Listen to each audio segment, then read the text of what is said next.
Doors is a survival horror game made by Splash, the same developers that created Ragdoll Universe. Given that Doors was created by talented developers, it was no surprise that Doors' production quality is well above the rest of the Roblox experience page. I do not even need to begin with its popularity. The player count does it for me.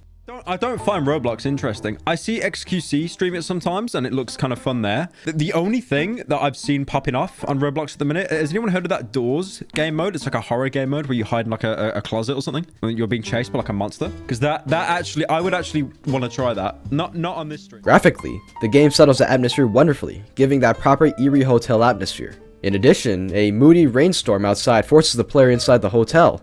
I mean, you never had the choice to leave anyways. The hotel interior feels off-putting, not as in nauseating or having the incorrect color palette, but off-putting as there is something wrong with the hotel. The interior seems too friendly, having framed pictures and made beds, but it is also unfriendly, broken and boarded up doors, falling furniture, rooms where the lights refuse to work, a flickering light that emits screams behind you.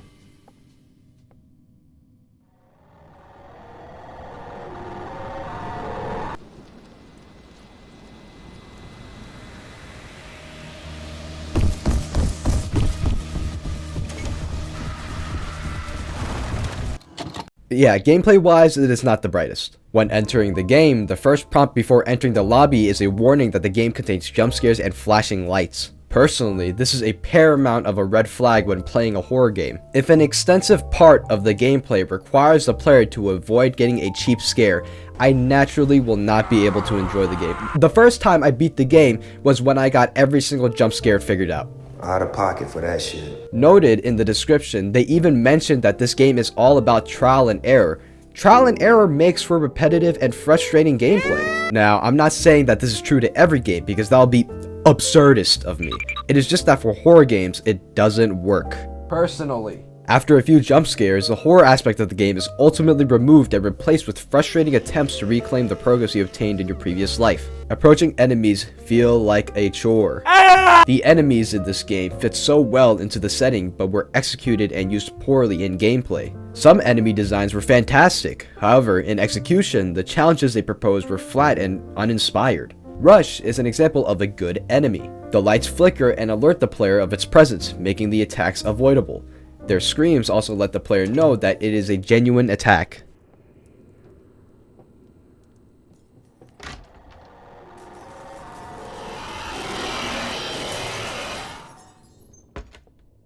Yes, you heard that right.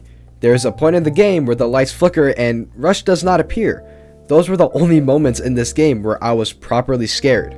Though, for the record, I wasn't actually scared of the enemy, I was just more scared of losing 30 minutes of progress. During these fake flickers, the nearest closet would be behind me distantly or possibly in the next room. However, there's an additional possibility that the next room also does not contain a closet.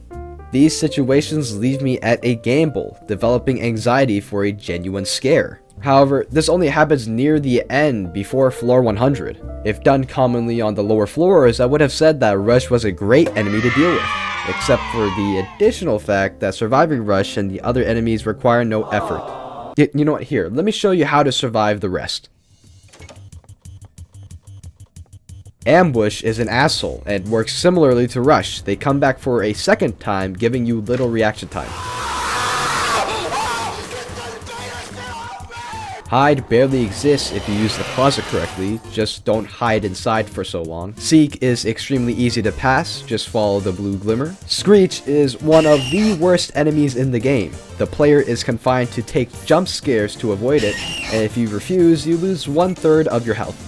Alongside this, there are times where Screech does not appear, so you expect to see it but see nothing, wasting your time. Visions are easily avoidable, just don't look at it. You stupid. Halt always edges you when you're near the exit, turn around when your screen glitches. Timothy the Spider is an unavoidable jump scare that also deals damage. Good luck, I guess. Jack only appears in closets. I've only seen my friends get jump scared by it, but even then, nothing was done to them. It was just a cheap jump scare made by the developers. Correction, I did meet Jack, actually. In fact, it was probably the worst fucking introduction of an enemy that I've ever seen. Now, when recording for background footage, I met Ambush, and Ambush goes for seconds. He goes back and forth, twice, right? Well, this time he went for a third fucking time. And so that means I got double teamed. I got anally fucked by 2 enemies at the same time. Take a look. Shut your bitch ass!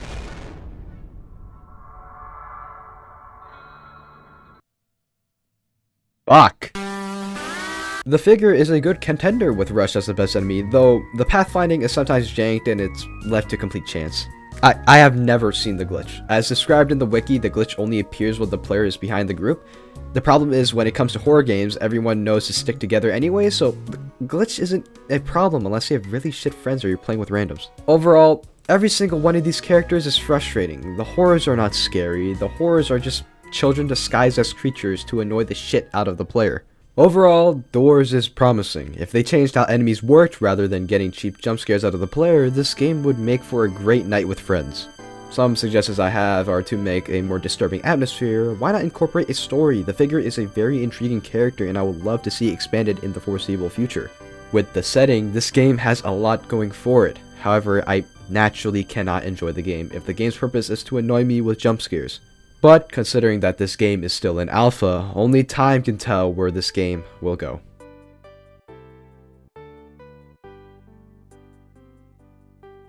Oh, also this game has no replay value.